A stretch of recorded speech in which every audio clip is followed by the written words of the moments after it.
मित्रों नमस्कार, बहुत बहुत स्वागत है आप सभी का इस चैनल पे। मित्रों आज हम वापस फ्री कुंडली विश्लेषण कार्यक्रम को लेकर उपस्थित हुआ हूँ। मित्रों आपको बता दें, हमने जो अपने फ्री कुंडली विश्लेषण के लिए कमेंट लिए हैं वो हमारा एक वीडियो है मित्रों, शादी कब होगी कैसे जाने। मित्रों इस वीडियो के नीचे हमें बहुत सारे कमेंट मिले हैं जिसमें लोगों ने सवाल किया है कि मेरी शादी कब होगी, या फिर किसी अन्य तरह के सवाल लोगों ने किया है। जिन सवालों का जवाब मित्रों आज हम वीडियो के माध्यम से देने जा रहे हैं कुंडली विश्लेषण कार्यक्रम के द्वारा। मित्रों यदि आप नए हैं, आप अपनी कुंडली का विश्लेषण कराना चाहते हैं इसी तरह, तो इस वीडियो के नीचे कमेंट बॉक्स में अपना जन्म विवरण अवश्य दे दें। मित्रों आने वाले अगले वीडियोज़ में हम आपकी कुंडली विश्लेषण करने की कोशिश करेंगे। ठीक है मित्रों, तो आइए आज का फ्री कुंडली विश्लेषण कार्यक्रम हम शुरू करते हैं। मित्रों कुंडली विश्लेषण के कार्यक्रम में सबसे पहला जो कुंडली है वो है सोनिया अरोरा जी का। सोनिया जी आप अपने डेट ऑफ बर्थ को चेक कर लें। आपने जो मुझे भेजा है वह है 1 नवंबर 1980, समय सुबह 4 बजे का है, जन्म स्थान है लुधियाना पंजाब का। ठीक है सोनिया जी, आपने चेक कर लिया। आइए आपकी कुंडली का विश्लेषण करते हैं। सोनिया जी आपने सवाल किया है कि आपका फ्यूचर भविष्य कैसा रहेगा। तो सोनिया जी आपकी कुंडली विश्लेषण करने के बाद हमें यह देखने को मिला कि आपका फ्यूचर बहुत अच्छा नहीं दिख रहा, यानी आपके जीवन में कुंडली के हिसाब से काफ़ी परेशानियां आने वाली है। सोनिया जी इन परेशानियों का कारण है कि आपकी कुंडली में सूर्य और शुक्र नीच राशि में हो गए, वहीं जो है केमद्रुम नामक दुर्योग बना हुआ है आपके कुंडली में।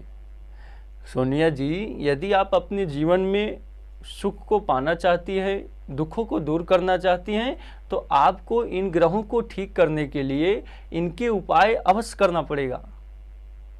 अब इनके उपाय क्या है सोनिया जी? इनके उपाय हैं, आप प्रतिदिन सूर्य भगवान को जल अर्पण करें।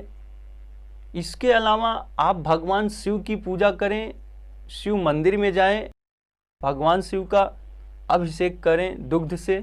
इससे आपको केमद्रुम नामक दुर्योग में शांति मिलेगी, साथ ही साथ आपको अपने जीवन में तरक्की मिलेगी, सफलता मिलेगी।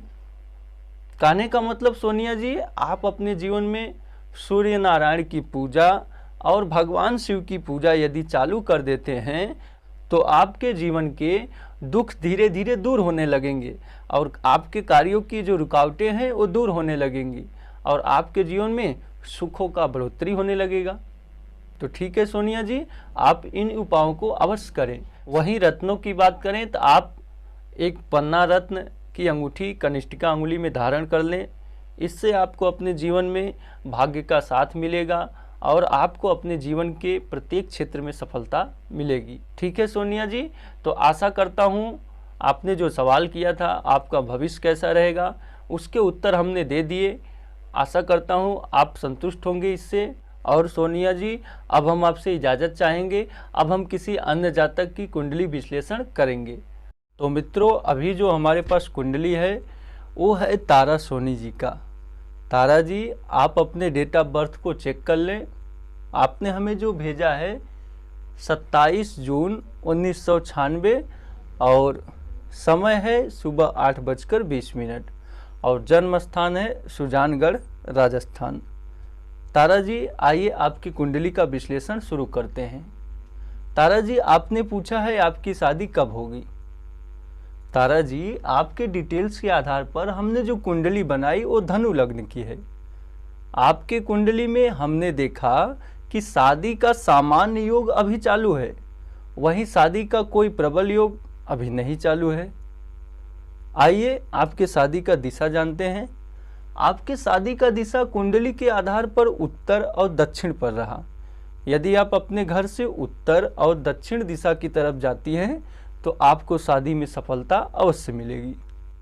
वहीं तारा जी आपकी कुंडली में समस्या की बात करें तो आपकी कुंडली में जो समस्या है वो है शुक्र और मंगल की युति, साथ ही साथ केम द्रुम नामक योग।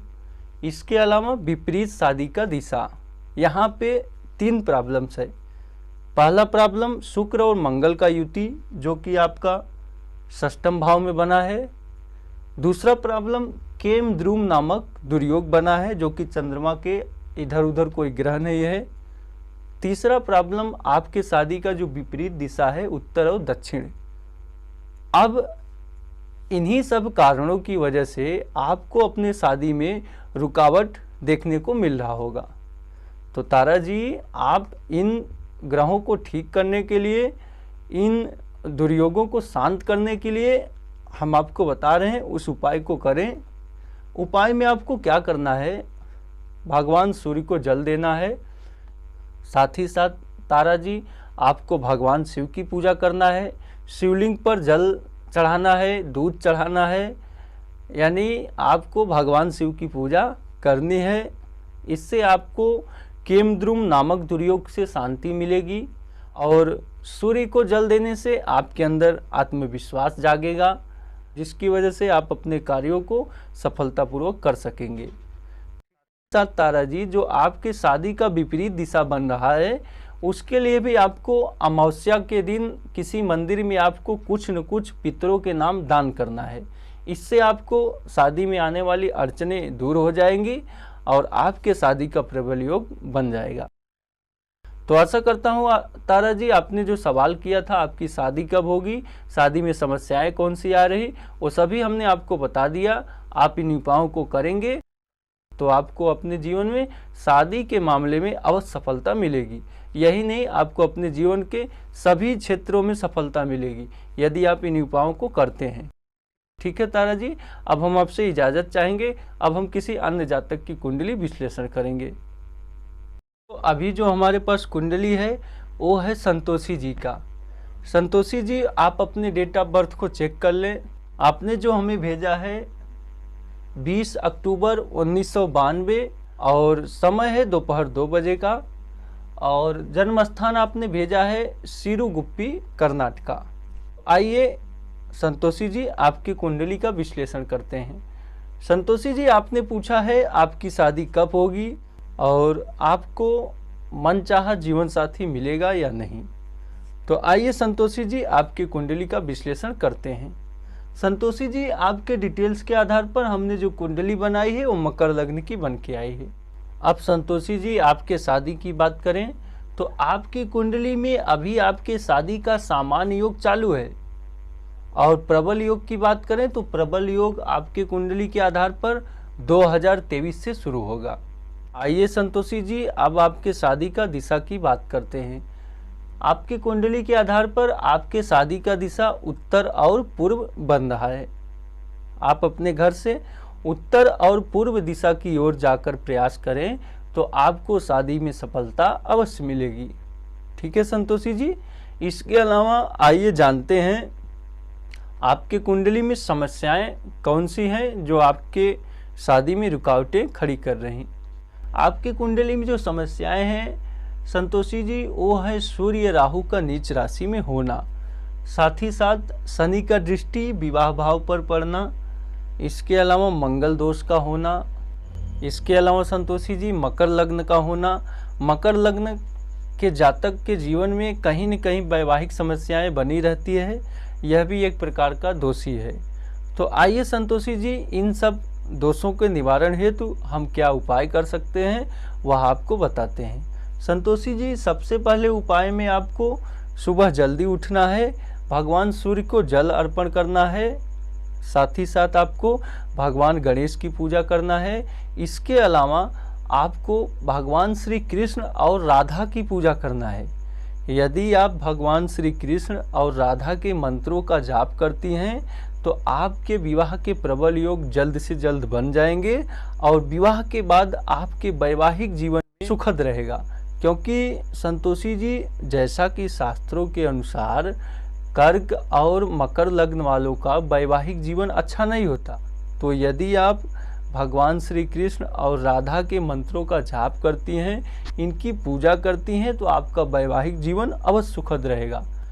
ठीक है संतोषी जी, तो आपने जो अगला सवाल किया है कि आपका पति आपके मनचाहा होगा या नहीं, तो संतोषी जी पहली बात बता दें कि शनि की दृष्टि वैवाहिक भाव पर पड़ रही, सप्तम भाव पर, जिसकी वजह से विवाह में देरी हो रहा है, क्योंकि शनि का काम है हर एक काम को देरी से कराना।